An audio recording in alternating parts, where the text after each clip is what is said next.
Hey everyone, welcome to Frank Talks again. I think you probably know who we are by now, but if you're just tuning in and you don't know, I'm Jeff. I'm Frank. Hey Frank, how's it going? Great, Jeff. Good to see you today. Great. Well, we've got a good question, I think, for the audience today. We're going to talk about why Christianity. Let me set that up a little bit, Frank, because I think I kind of broke that or took it into two parts. And it's really, what is or why is Christianity the right religion, if you will? And the other one is what makes Christianity any different from the other religions that are out there? So that's kind of two parts, but wanted to get your take on that. Great question, Jeff. Great question for anybody that may be asking that or thinking about that. The short answer to that question is that the meat of Christianity has to do with the relationship with Jesus Christ. And part of what we claim about Jesus Christ is that if you really want to know God, the only way for you to know God personally is through a relationship with Jesus Christ.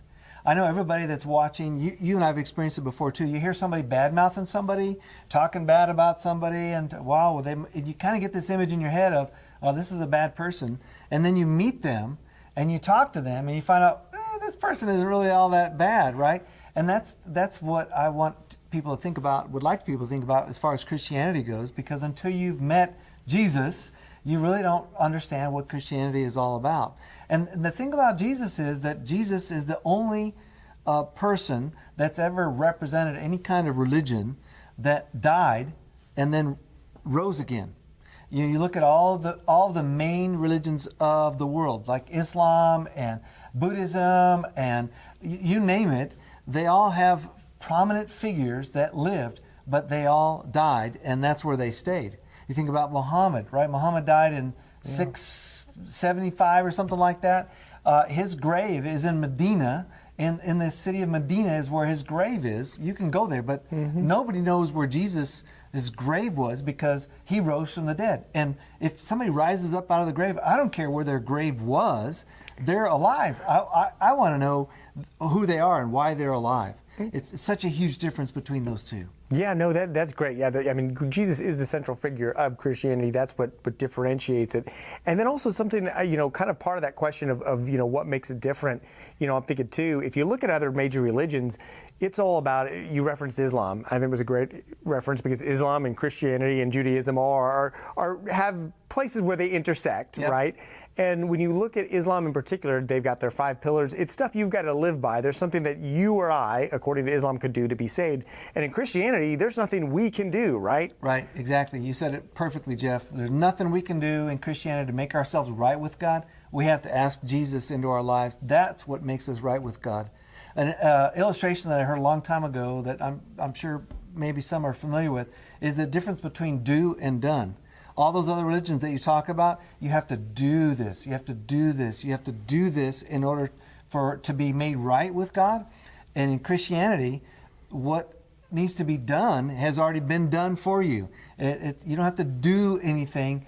It's been done by Jesus Christ. It's a huge difference between Christianity and every other religion, because all of the other religions are about works righteousness, if you will. I can earn my way to heaven. I can earn my way in relationship with God if I do these things. You'd mentioned the 5 pillars that, if I'm doing these things, then I'm right with God.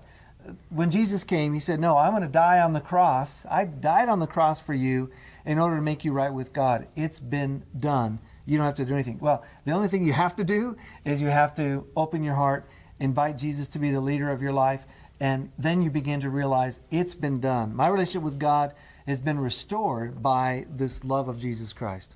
No, that is so great, Frank, to hear that message and reinforce it. So again, there's nothing we can do. It's all through Jesus, right, and through his salvation. And that's in Matthew 26, is right, where he talks about the new covenant, Yep. right? So it is an agreement with us through Jesus and through his sacrifice, the only way that we get that salvation. Right. This is good. So so it sounds like then on face value, these religions seem like they're really similar, but since the central element is Jesus Christ and it's not in those other religions, then they're really not similar then, right? Is that another way to say it? Yes, they're radically different. And in fact, Jesus said in John, one of the Gospels in the Bible, in John 11, he said, I am the way, the truth, and the life. And then he went on to say, no one comes to the Father, meaning the Heavenly Father, except through me. He said it himself. And when Jesus makes that statement and then dies on the cross, you got to believe that this guy is speaking the truth. He's got no reason to want to lie to us. So it's about understanding that Jesus is the way, and the only way to experience that is to open your heart to Jesus Christ. Oh, that's great. Well, thanks for sharing the message today. Hopefully y'all liked the video, so go ahead and click like and subscribe it if you haven't already. And shoot us a message, a DM if you want to talk, or an email, right? franktalkstuesday@gmail.com. And again, this is one of those topics that's big. We could go on forever, right, Frank? So we'd love to talk with someone directly if they want to talk to us. We would love to get to do that. If you're involved in another religion and you want to have some conversation about where you are and explore a little more about Christianity, we'd love to have the opportunity to visit with you. Yeah, thank you. And Frank, I want to real quick just point that out too. I've had some amazing conversations with folks coming from Judaism or from Islam. Had lunch with a fellow who was practiced Islam, and it was a great conversation. So yeah, if you're in another religion and just want to know more, please reach out. We would love to get to talk to you. We'd love to have that conversation, for sure. Thanks, Jeff. Thanks, Frank. Thanks, everyone.